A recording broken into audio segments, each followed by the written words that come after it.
You've made some significant decisions in your life. Sure. Based on principles and ideology. But you know that the United States bullies. We bully the UN. We bully NATO. We choose which court system we use to approve whatever illegal process or whatever seemingly questionable process we need. I don't understand why you would gamble with your life the way that you have gambled with your life, knowing what the fuck you know, man. I know, right? Why would you do that? Like, yeah. I know what I can talk about. I often ask myself the same question. What the fuck, man? You know, I really believed at the time that somebody was going to say something. Because I remember seeing these cables coming back from the secret sites. Mostly from OMS people, Office of Medical Services. Mostly from OMS people saying, look, I took an oath to do no harm. I'm not doing this. You know, we used to call the doctors that were reviving Abu Zubaydah so that he could be tortured more. We used to call them Dr. Mengele, right? Oh, Dr. Mengele's out at the site. And then we had nurses that were fainting during the torture sessions. We had people curtailing their assignments. If you curtail an assignment, you send a cable to headquarters saying, I'm not doing this anymore. I'm coming home. That's a career-ending decision. And I mean, we're talking about a dozen people. And I thought, well, surely somebody's going to say something. And then nobody did. And then there was one woman. I think I'm not going to say her name because she never admitted that it was her. But there was one woman who was escorted out of the White House. Her badge was taken, Senior Intelligence Service. And she was told never to come back because they believed that she had blown the whistle on the secret prisons. And I thought, wow, she's got some balls. That was really a brave thing to do. She knew what they were going to do. They're going to take her pension. They're going to prosecute her. They didn't, because if she did it, she was extraordinarily discreet. I wasn't discreet. And really the mistake that I made, I don't regret taking on the agency. I regret not engaging an attorney before taking on the agency. That was really a critical mistake that I made. If I had somebody skilled in whistleblower defense or even criminal defense sitting next to me, like the A-listers that I had after the fact, I think the whole thing would have turned out differently. Plus, you know, I had strange things happened. Consequently, two of the FBI agents that were involved in my arrest, after I went to prison, called my lead attorney and apologized and said that they were ordered to do it. It was a political case.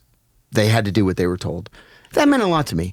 I got an email from a retired DDCI, Deputy Director of Central Intelligence, a guy that I had the greatest respect for. The day after I did it, he emailed me and he said, "You've chosen a difficult road. I'm glad that somebody did. I only wish I had had the guts to do it myself." And that just meant everything to me. And I thought, you know what? One of my lawyers said something. He said, this case is, you're stuck on the fact that it's you involved in this case. He said, this case is so much bigger than you. People aren't going to remember you. They're going to remember that somebody stood up to the torture program. And so it was worth it. It was worth it. And another thing too, and maybe this is getting a little too personal, but you really get to see who your friends are. Oh yeah, I'm sure. And they're not the people you think they are. So it's interesting because, you know, you and I didn't overlap at the agency. No, I left in, I left in 2004. Yeah, and I came in 2007. And then my resignation was effective in 2005, right? But the one charge that stuck for you for the disclosure of a secret identity. Right. The Intelligence Identities Protection Act. Right, was Deuce Martinez. No. It wasn't Deuce. No. Oh, it was somebody else. The name was never made public. Ah. See, this is the thing about Deuce Martinez. They charged me with espionage, saying that I outed Deuce Martinez. Deuce Martinez is on fucking LinkedIn. Central Intelligence Agency targeting officer. Right. It's like, well, you charged me with espionage. The guy's on fucking LinkedIn. And then he gave a speech at JMU, I think it was, James Madison University, what it's a day in the life of a CIA targeting officer. And they're like, okay, we'll drop the charge. So it's interesting to me because so Deuce went on to become one of the foundational trainers for myself and for my wife. My wife was a targeting officer for CIA, and Deuce was her mentor. So after meeting him and knowing what resulted as a result of him being tied to the torture for Abu Zubaydah. Yeah, right. Like that was just, it was frustrating to know that there was a connection there that was made public. You know, he left the agency just after I did. I went to the private sector, to one of the big four consulting firms, and Deuce went to Mitchell and Jessen. He had applied for a job at I think it was IBM.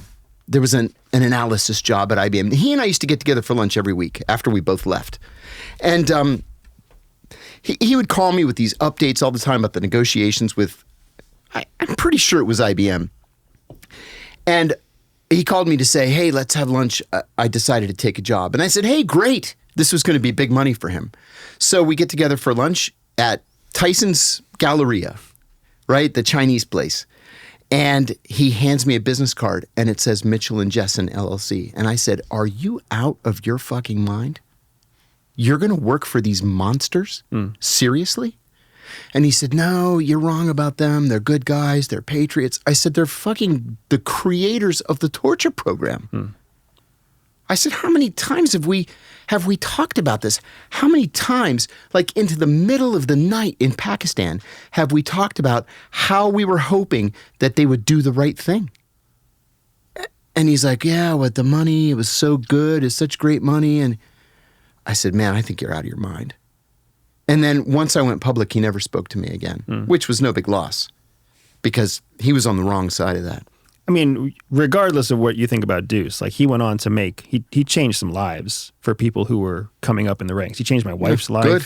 Yeah, he's done some fantastic work. Good. But the thing is also, I mean, this is where principle and practicality start to separate, right? Because the torture program was sanctioned when it was initiated. Yes. And the men and women who did the duties, executed the job, and executed the duties that were assigned to them as they swore in their oath, like they didn't sleep well either. Sure, I understand that, but in their oath, they swore to uphold the Constitution against all enemies, foreign and domestic.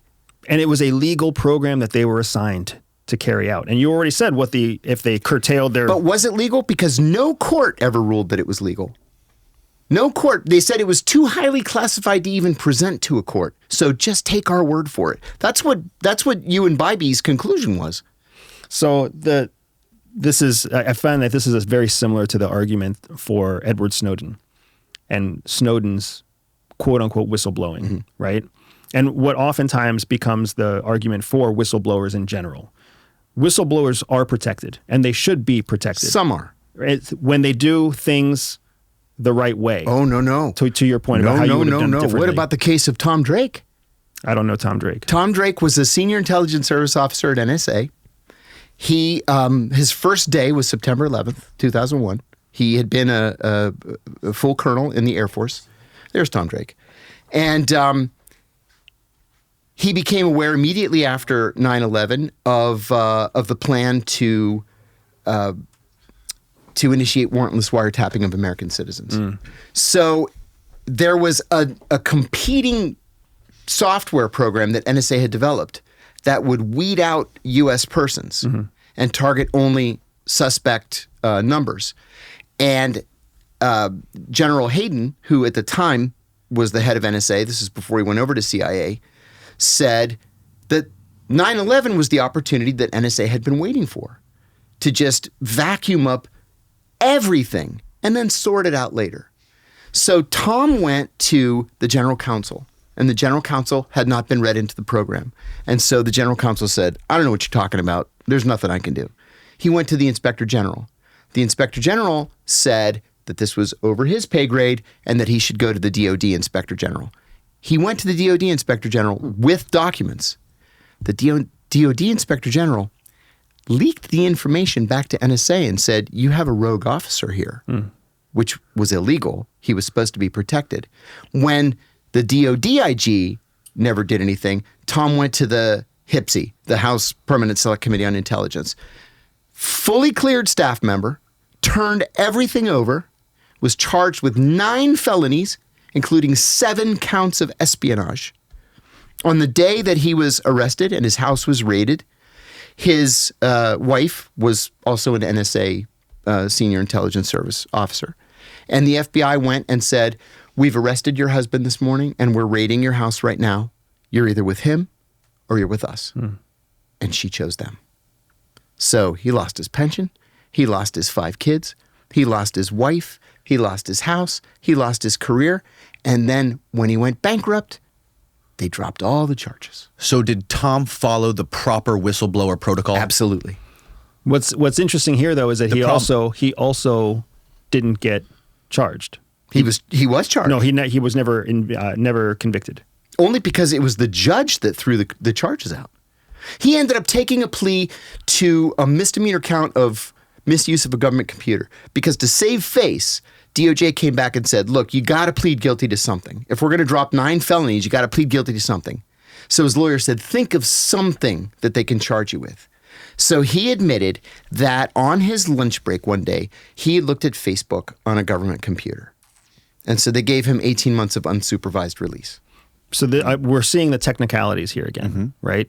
Technically, he was not punished criminally for blowing the whistle. It was internal machinations that ended up ruining his life. And that's generous, though. The only reason they arrested him and charged him was because of his whistleblowing. But this is the problem with well, they had counts that they charged him with that were related to his sharing of documentation. But the protections for whistleblowers have to do with protections in court. They don't have to do with protections culturally or within the bureaucracy or within whatever else. Like you don't have protections there. Right. If you violate the culture, you violate the culture. And these are organizations with a culture of secrecy.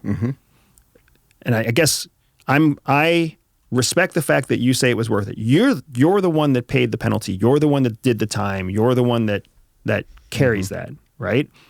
For me, I was led into a world of secrets.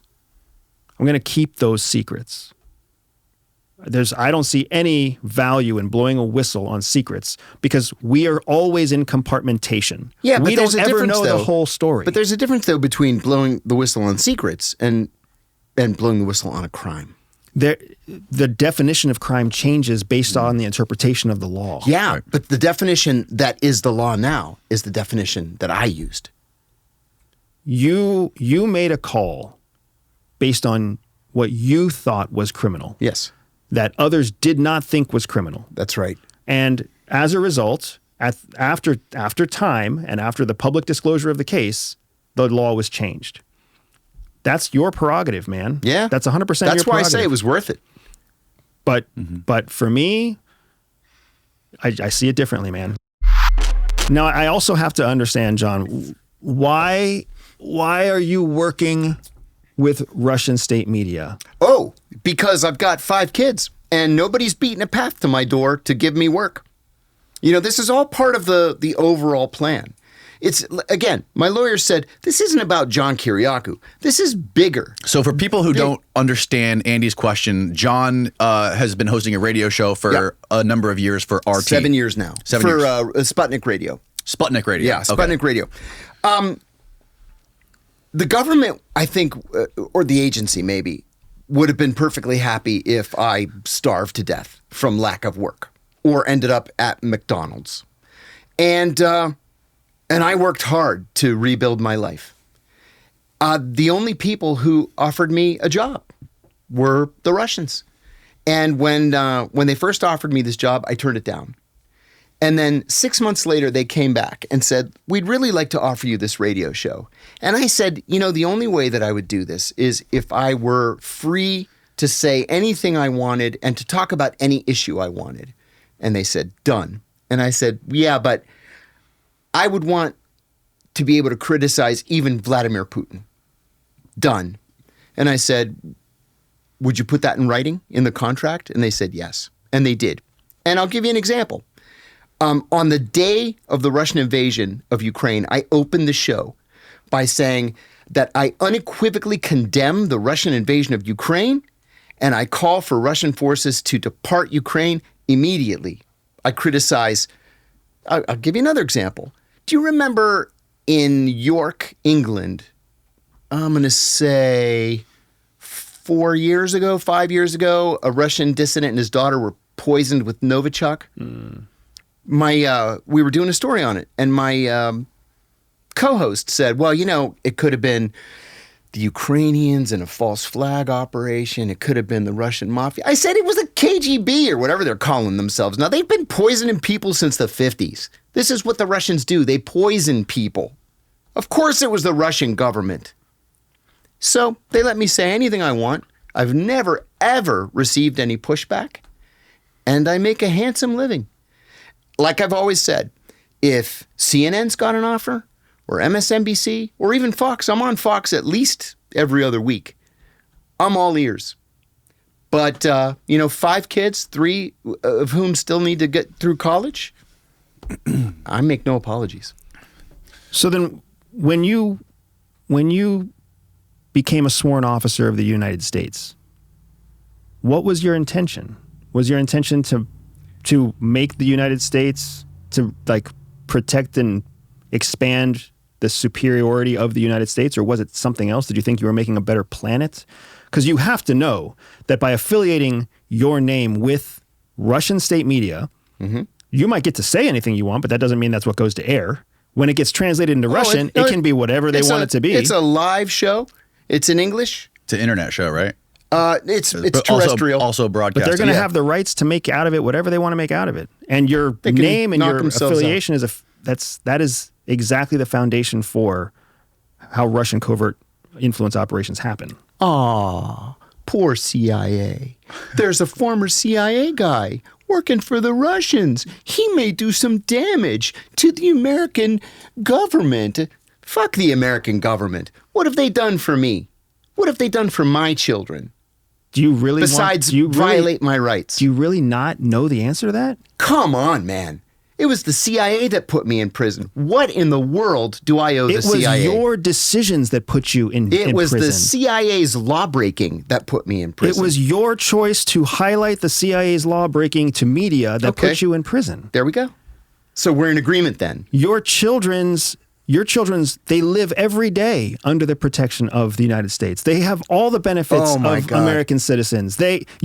You get to enjoy. You're here on an American podcast. You flew on an American airline. You're staying in an American protected hotel. What do you think my children's memories are? The police officers driving around the streets right now, all of these people are contributing to the freedoms that you have. Oh, wow. All of them. Wow. And you're sitting here saying... You're a true believer. I'm a true believer in the fact that we have to serve the American dream. We have to serve the American purpose. That's what we're here to do. And that's exactly what I'm doing by opposing the American government. You don't oppose the American government by making yourself a voice for Russian state media. Why not?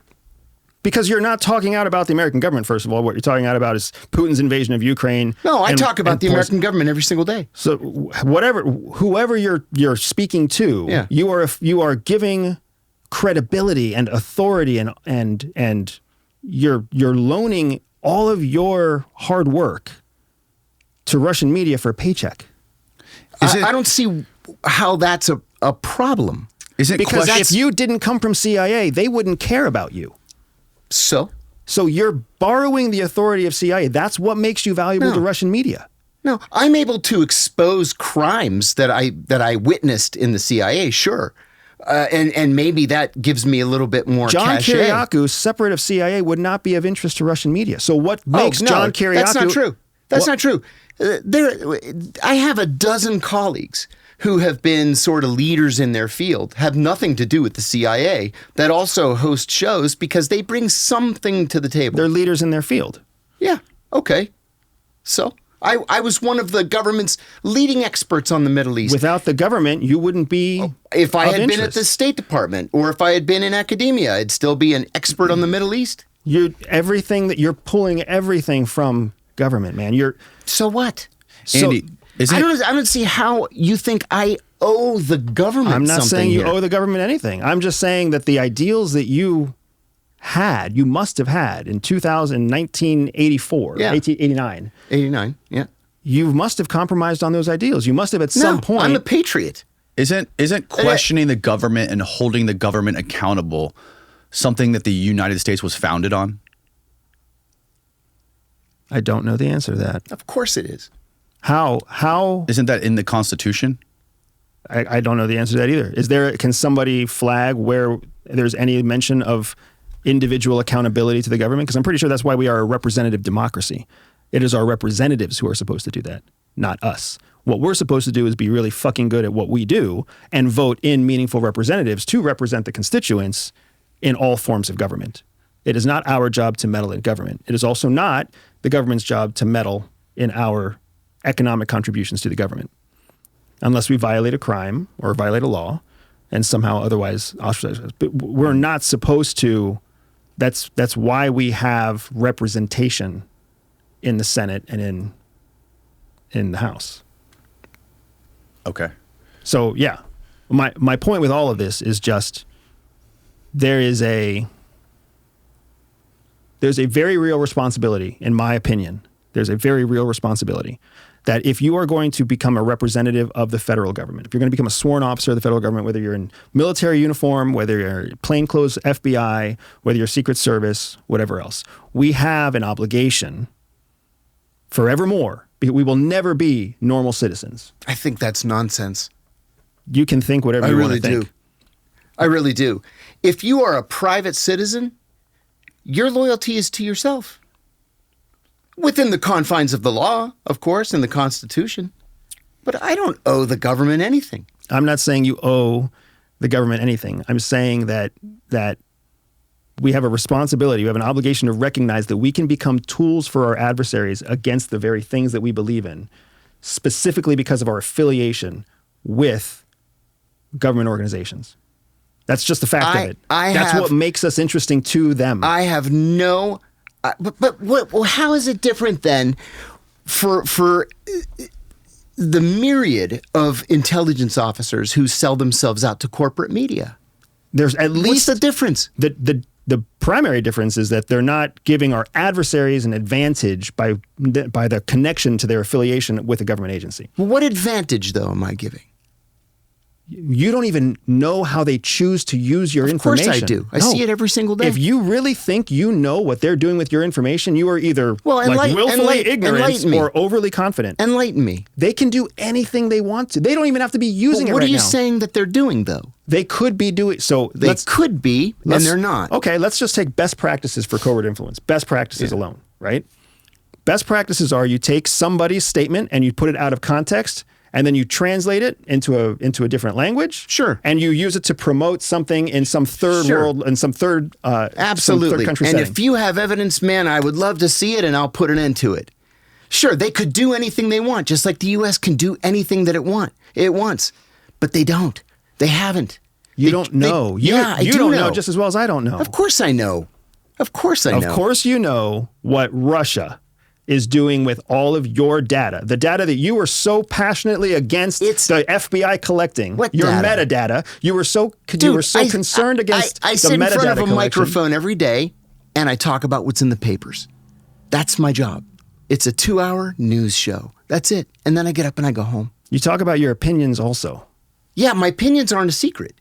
I give the same opinions on Fox and on MSNBC that I give on my own radio show. What's the difference? It's shocking to me how legalistic your point of view is, considering that it was the law that put you in prison. It's just shocking to me that you are so legalistic and you're making ideological arguments, but selectively choosing when to follow ideology and when to defend yourself using legalisms. Well, that's a personal ideology. Right? We all have these personal ideologies. I am I guess I'm sad. I'm sad for... But then where do you draw the line? Do you not give an interview to a Turkish outlet or a Cuban outlet or an Argentine outlet? I mean, pretty much anybody with the Five Eyes can be an opponent of the U.S. government on any given issue. What do? So, from my point of view, there's adversaries, current, clear and present adversaries, and then there are unknowns, and then there are clear and present allies. If you're going to support an adversary, you can justify it however you choose. I don't support the adversary.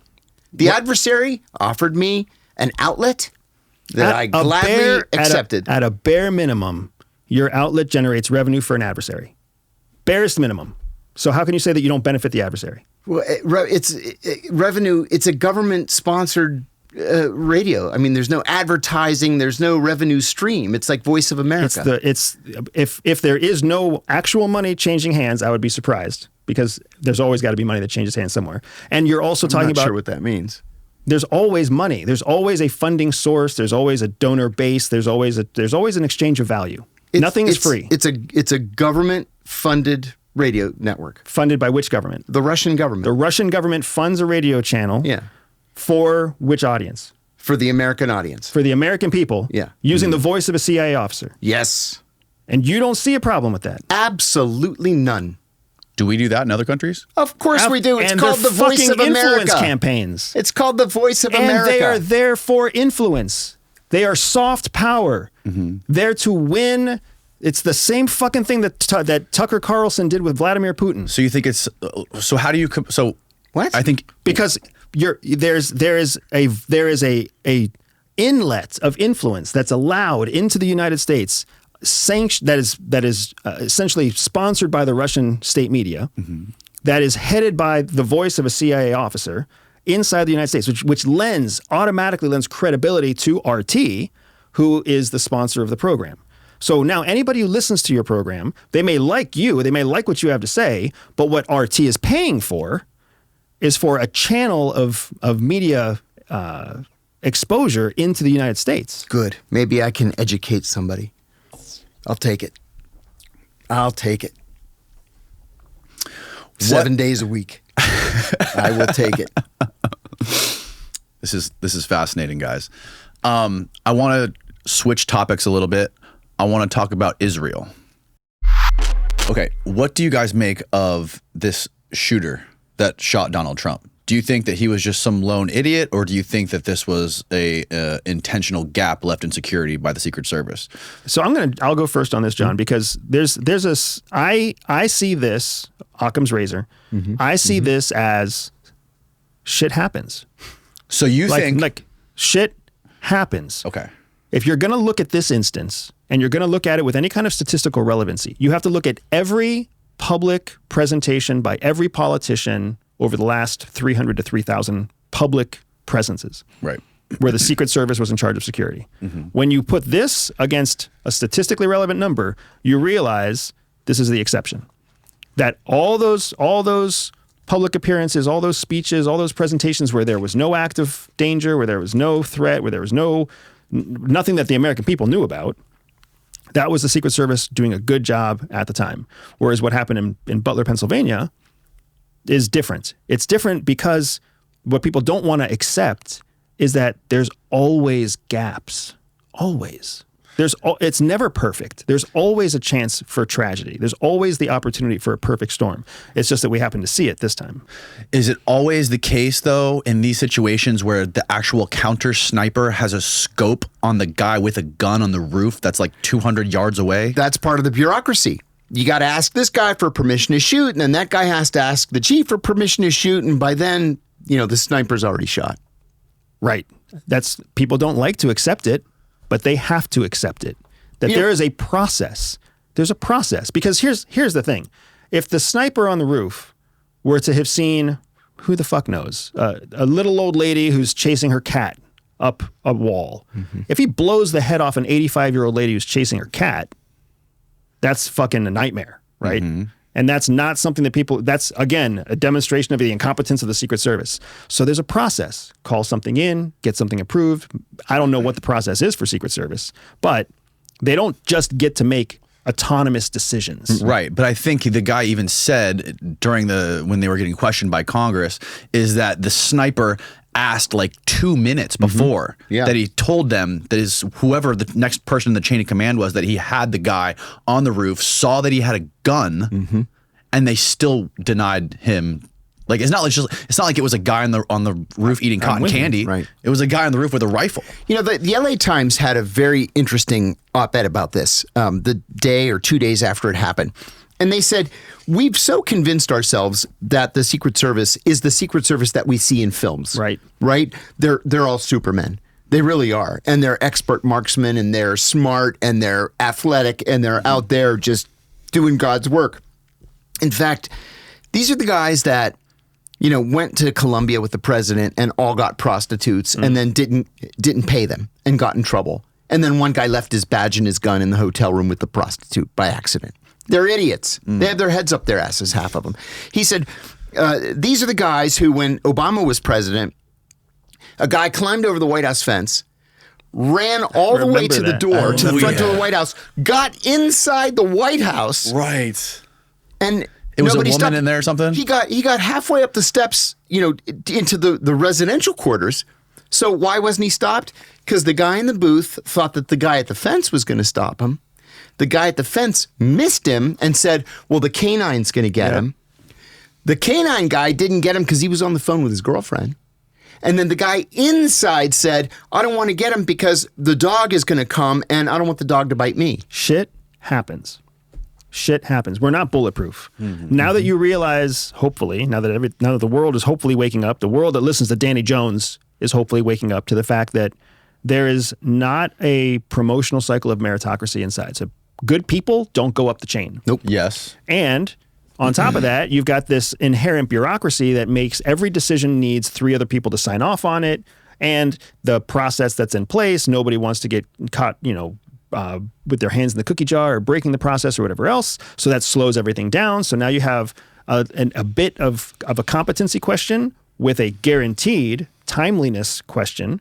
And then on top of that, you have to add in the variables that come from the actual person or the threat in the case of the Butler County shooting, the threat themselves and what the threat intends to do and the capacity and capability of the threat. All of those things go into every situation, right? It's the nature of the game. It's not just Secret Service. It's also FBI. It's also Special Operations. It's also CIA. It's also NRO. Like, the most elite organizations out there are still built on the backs of people. Now, I'm not going to say they're all. You made a statement. I made a generalization that's probably not fair. That's harsh. So I'm not going to say they've all got their heads up their ass or anything like that. They are hardworking people trying to do the right thing, but they also know that if they do the wrong bureaucratic thing, their career is over. Right. Yeah. Totally understood about the people who work within the Secret Service. So what's more likely? A second secret shooter and a great conspiracy that was devised by the Democratic Party and kept hush-hush and we still haven't discovered? And they farmed it out to a 20-year-old? Right.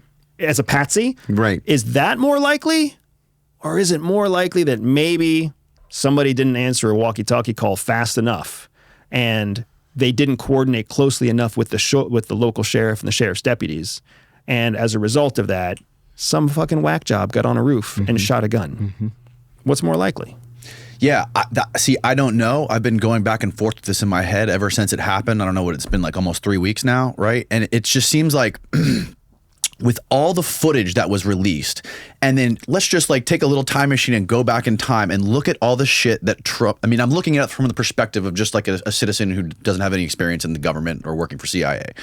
We see Donald Trump getting shot at. Before that, you have all these trials they're dragging him through. Before that, you have all of the other things that are coming out with like the Stormy Daniels stuff. Before that, you have the Hunter Biden laptop story, which was literally 51 CIA agents signed a piece of paper saying that it was disinformation. And these are like apparently like legitimate high level. Oh, I worked with 40 of them. Right. Yeah. Signing off that it was disinfo when we find out, in fact, it was not. It wasn't. Right. They knew it wasn't. They knew it. But they were all hoping. Listen, at that level, everybody wants to be CIA director, national security advisor, or secretary of defense. And that was their effort to suck up to Joe Biden, hoping that they could cash in on it later. I hate to sound like that, but that's the way it works. That's just the way it is. That's the way it works. John Brennan, I'll tell you another thing about John Brennan. He was in this cohort of people who, very senior people who retired all around the same time. And half of them went to the John McCain campaign, and half of them went to the Hillary Clinton campaign. And he was literally the only one who went to Obama, the only one. And he saved himself. And then after Obama won, he told everybody who would listen that he wanted to be the Secretary of Defense. Because that's just the way it is. You keep moving up higher and higher and higher and higher. And then you get the $6 million book advance.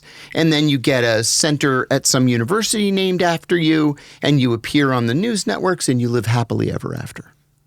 That's what they all have as a goal. Why? It's important to understand the why. Okay? What John is saying is right. And there's nobody that's going to deny it. There's nobody that's going to tell the truth and deny it. You don't get to be SIS-2 because you're so dedicated to so smart. American national security. You work long hours That's and not you're how so you smart. Yeah. You get there because you know that the only other option besides going up the chain is to stay mid-level or senior enough that at retirement, hopefully you get to hold on to 50% of your base pay when you retire. That's right. Because top tier salaries at CIA, top tier salaries right now at CIA are per what 170? Yeah, 180. So you're not doing it for the money. So 20 or 30 years. Let's just say you serve for 30 years.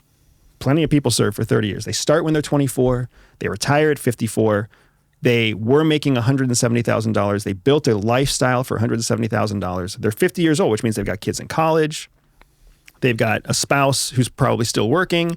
And now their salary gets cut in half. So now they go from making $170,000 a year to making $85,000 a year. But they have a $170,000 lifestyle living in Northern Virginia and the Beltway. And 5 or 10 years of mortgage payments left. Yep. So what are they going to do? You become a contractor. Right. You flip your clearance into something else. And this is something Trump tried to stop, right? That's something Trump tried to stop. But the only other option you have besides flipping it into a contract is to get the book deal, to become some spokesperson for a news organ. Like you have to have something to carry you because you can't live off of $85,000 a year on a $170,000 a year lifestyle, and you have no future plan. You have a TSP where you've stashed away 3.5% every year. Yeah. That's it. And you can't touch it until you're 67 or something years old. 67. Right? So it's a financial reality that government employees have to play by the rules after about year 12 if they have any hopes of building the next round of income when they retire. John, you made a point earlier that Trump seemed to be pro-CIA, working with the CIA when he was president last time. Yeah. Do you think that he is going to be sort of pro-establishment? Do you think he's still on that trajectory ever since the assassination attempt? I think probably less so. There have been rumors lately that if he wins, he's considering naming Rick Grinnell as the CIA director. Who's that? Rick Grinnell is an odd character. He's a fundraiser. He's openly gay. He was nominated, not even nominated. He was ambassador to Germany. The Germans hated him, threatened to expel him. There he is. And now there's talk that if Trump wins, he'll end up as either national security advisor, director of national intelligence, or CIA director. Yeah, I've met Grinnell a couple times. He's teaching a class over at George Washington University right now. He's not a guy that I'd necessarily like to hang out with, but I could think of a lot worse people, to be considered for a position like that. So the other thing to keep in mind is don't mistake Donald Trump wanting to have the CIA as him being pro-CIA. That's a good point. It could just be pro-capability because when you're the president, CIA is in your back pocket. Yeah. Like the branch that CIA falls under is the executive branch. Right. So it's like the toy that sits on the shelf that you play with only when you want to. Whereas if you throw away the toy, you don't ever get the toy. But with CIA comes a whole suite of capabilities. That's right. And a whole building of people that can't say no, because without you, they have no purpose or job. Right. If anything, the massive attrition that CIA has been experiencing since 2016 when Trump won the election was when people really started waking up at the agency, started waking up to the fact that we serve the president. We don't serve the American people. We don't serve the democratic process. We serve at the behest of the president, the pleasure of the president. So wherever that person goes, we follow. And some people didn't like that. I think most Americans don't understand that. CIA is one of those very, very unusual organizations where serving at the behest of the president actually means something. I remember when I first got hired, there were old timers still talking about a station chief in the Middle East who had been fired by Ronald Reagan because he was living in sin with his girlfriend. That Reagan had made a trip to the Middle East. There was a dinner at the COS's house. The COS's chief of station. Chief of station's house. The chief said, like for you, Mr. President, to meet my girlfriend. Oh, are you visiting? Oh, no, Mr. President, I live here. Oh, you're fired. I don't allow my people to live in sin. You can't do that in the rest of the civil service. But at the CIA, we served at the pleasure of the president. And if he doesn't like the cut of your jib or the way you look at him in the meeting, you're out. So now you understand why someone like Gina Haspel would be a good call. Because that's a person who does what they're told to do. Right. So when a call comes down at 2 o'clock in the morning on a Sunday to get something illegal or potentially illegal done, that's the kind of person who says yes. I was on Fox News last week on the Waters, Jesse Waters show. And he asked me about that specifically.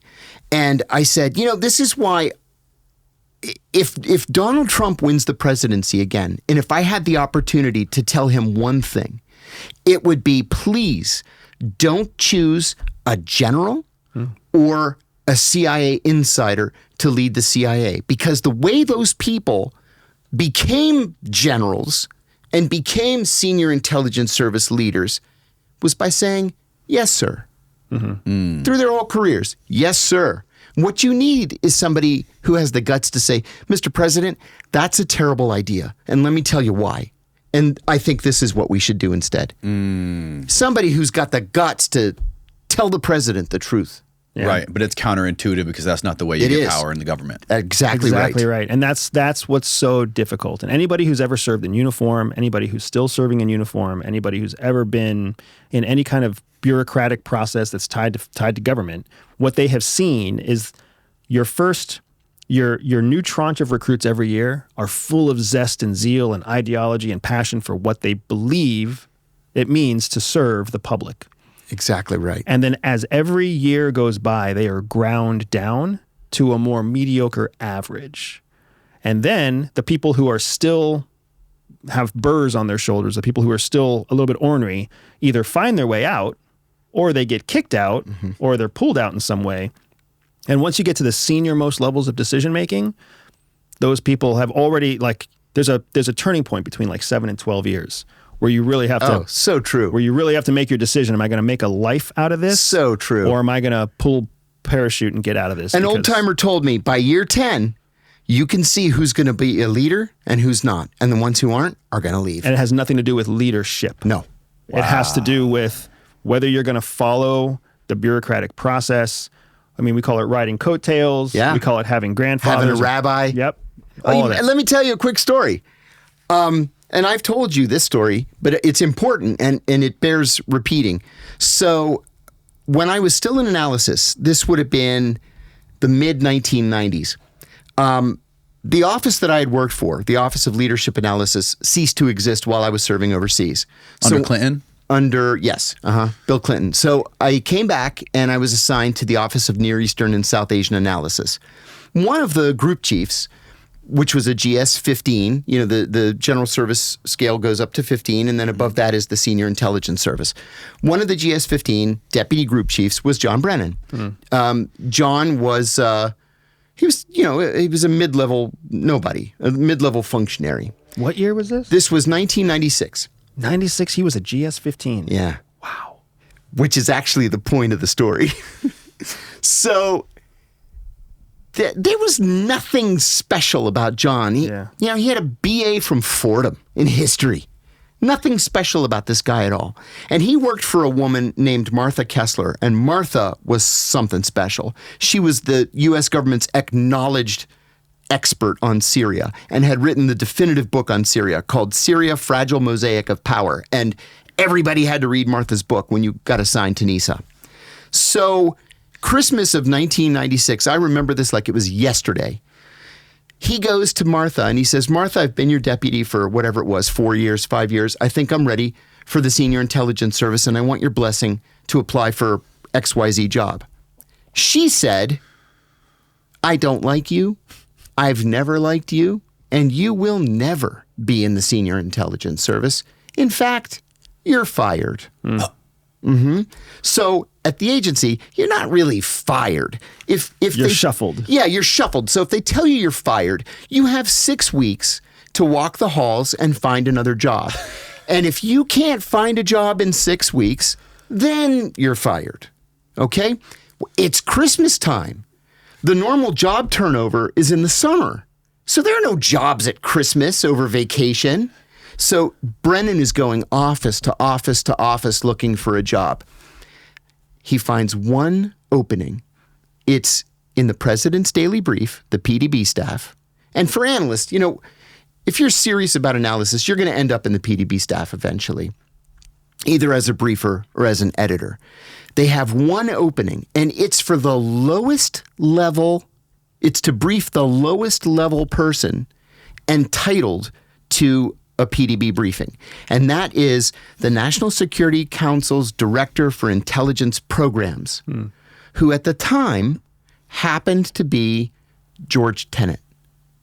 So, John is this short, squat, ugly, pock-faced dude. And George is a short, squat, ugly, pock-faced dude. Tell me how you really feel, John. Yeah. Both chomping on cigars. I won't get into their personal lives, but they're equally disgusting. So Brennan goes down to the White House, introduces himself to George. They immediately hit it off. Now, George had just had a heart attack, so he promised his wife he wouldn't smoke. Well, there used to be a kiosk at the corner of 17th and Pennsylvania Avenue. It's not there anymore.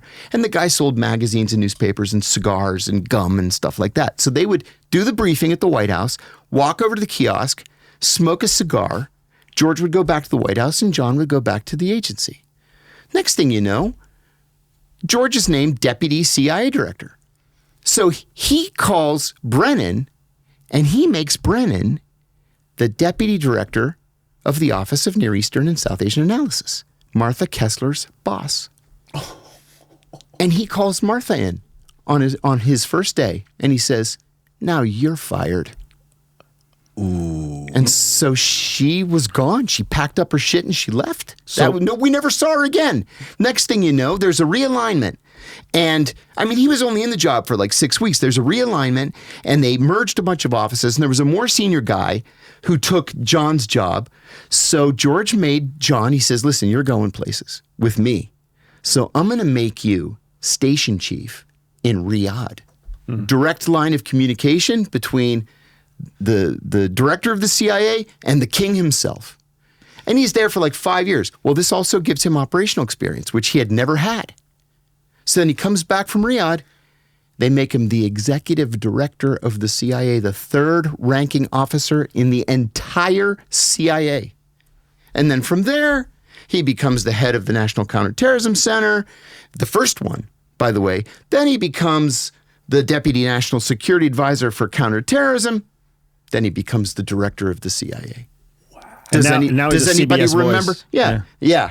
Does anybody remember Martha Kessler or know what she's doing?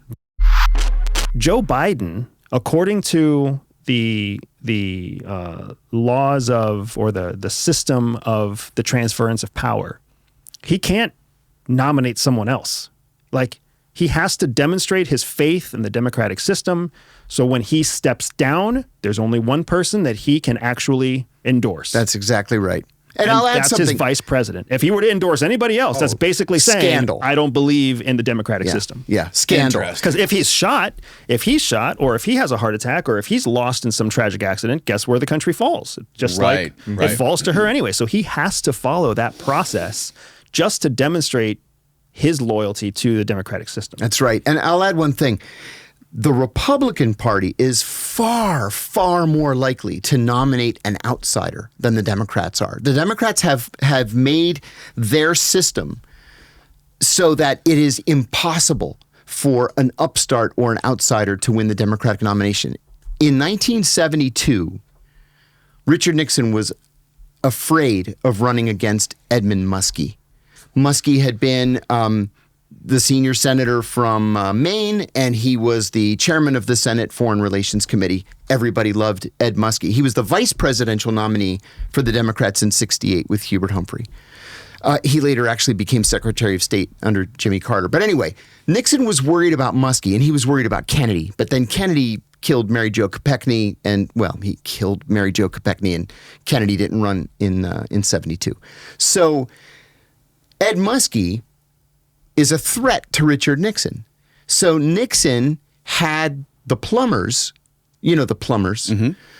spread a rumor about Muskie's wife. And Muskie gave this famous press conference in the snow, and the fact that it was snowing becomes important, in New Hampshire, where he defends his wife. Now, the conventional wisdom is that he began crying in this press conference. He says that a snowflake landed on his cheek right under his eye and melted, and it looked like a tear. Okay, you look at it, he's clearly crying because he's so insulted that his wife was insulted. They called her a whore and all kinds of stuff. And everybody's like, oh my God, Ed Muskie's a crybaby. We can't nominate him for president. And so he drops out of the race. Then you've got Eugene McCarthy saying, hey, remember me? I got a third of the vote against Lyndon Johnson 4 years ago. People are like, yeah, but you're kind of a closet communist and you're a hippie and we can't do you either. And so George Wallace is like, what about me? I'm a Democrat. No, you hate black people and you're a racist. We can't nominate you. And all these Democrats are jumping in. And then George McGovern, all of a sudden, starts winning delegates. Nobody wanted George McGovern to be the Democratic nominee. That's what you're seeing happening with Kamala Harris right now. Exactly. The president stepped down. Mm-hmm. He only has one choice. He has to endorse the vice president. He has to. And then the Democratic National Convention and the party. There's no George McGovern. The party can't stand opposite of the democratic process. Mm-hmm. So where the fuck else are the delegates? Like, who's not going to support Kamala Harris of the party? Precisely. So the delegates all say yes. All the other people who were trying to run for Democratic ticket, they're all going to say yes because they don't want to be blacklisted and not get to run in the future. Mm-hmm. The American people haven't had a chance to vote yet. And this is why the Democrats created the system of superdelegates. Right. After 72, they said there will never be another George McGovern. We're going to make these superdelegates so every Democratic elected official at the federal level and every Democrat in the state party apparatuses will automatically become Democrats, and they will, by their very nature, endorse the party candidate. So Kamala Harris was already nominated, yesterday, I think it was, or the day before, in a Zoom call. Seriously, front page of today's New York Times. So the convention next week is just for show. Now let's take this conversation back to where John and I started. Mm-hmm. Are we ideologically driven by rule of law? No. Or are we just promising one thing and doing something different on the back end? Right? And that's what's happening right now. Is the opinion of the American people is being shaped in favor of Kamala Harris. Yes. Because right. she doesn't have anything of her own to stand on. 3 weeks ago, she was polling lower than Joe Biden. Yeah. Today, she's the savior of the Democratic Party. Right. It's crazy how the public opinion has shifted and the media has shifted. No, the public opinion has not shifted yet. There is no voice to the public opinion yet because they haven't cast a vote. That's what's so fucking important, dude. Right. But you're right. Talking about the media. The amount of advertising. Here's the thing that makes me laugh the most.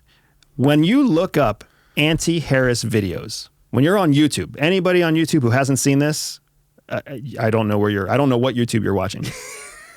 You'll find videos that are talking about why Kamala Harris shouldn't be president, can't be president, whatever else. And as soon as you click play, the first ad you're going to see is a pro-Harris ad. Right? Oh my God. Not only is their advertising so sloppy, not only are they just pushing as much out there as they can, because they have $100 million in the bank for the Biden-Harris campaign. Right. It's really easy to make ads for Kamala Harris because they're just B-roll. They're B-roll and her saying a message. Right. It's much harder for people to do anything for Trump. Yes. Let's test this right now. Let's Can we watch test one. this right now? Yeah, let's watch. Yeah, we don't have. Oh, he's on premium. I already searched. He's on premium, so we won't get the ads. I just type in 2024 presidential ad, and Kamala Harris is the. Well, we should just search for just Kamala Harris, right? Yeah, do a search for something like Kamala Harris should not be president. Okay. Kamala Harris. See what comes up. Okay, why Kamala Harris should never be president. Now let's click on that, and I want to see what the ad is. So there's not going to be an ad. There's not going to be an ad for that. Premium. We're on YouTube Premium. Son of a bitch! Can you sign out of Premium? Is there a way? I can find. Okay.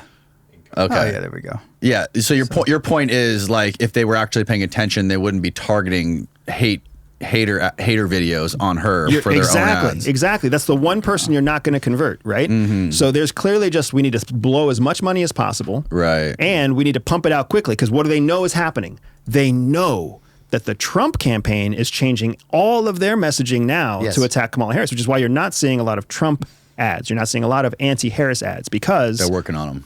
They're making them. Yeah.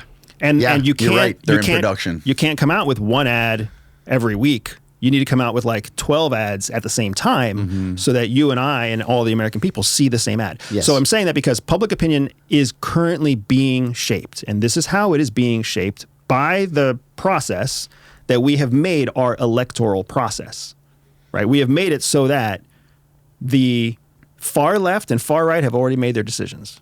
It's all the unnamed voters in the middle who have yet to decide. And up until 3 weeks ago, their decision was between two old white men. Mm-hmm. You're absolutely right. And you go on a lot of these sites. I do this every year just for fun, just to see what the result is going to be. The Libertarian Party always has one of these Q&A things where they'll ask you about all the major issues of the day. You click on what your position is, and then they'll place you on a graph to show you, are you progressive, are you conservative, are you libertarian, are you statist, and they'll tell you which candidate you most closely align with. I consider myself to be a part of the libertarian left, right? Mm-hmm. And I always, always, always match almost perfectly with the libertarians. Always. Not with the Democrats or the Republicans. And then second is like usually, the Greens or something like that. But everybody should do that. I remember asking my own mother. Voting your conscience? I know, right? Everybody should vote their conscience. Well, you know what they say, the lesser of two evils is still evil. It's true.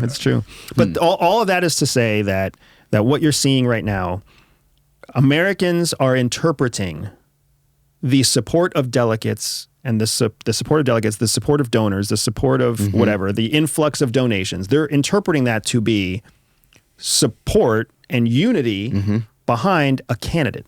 Right. It is not. No, it's not. It is a practiced behavior expected of you to survive inside the Democratic National Convention's system. If you violate their system, you will be taken out of that system and you will not have a chance in the future. And interestingly, the Democratic system of nominating a candidate is far less democratic with a small d than the Republicans. Yeah.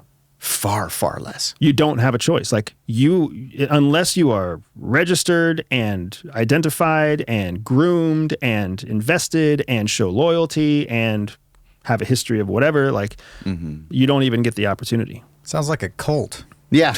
Yeah, it does, doesn't it? Yahtzee.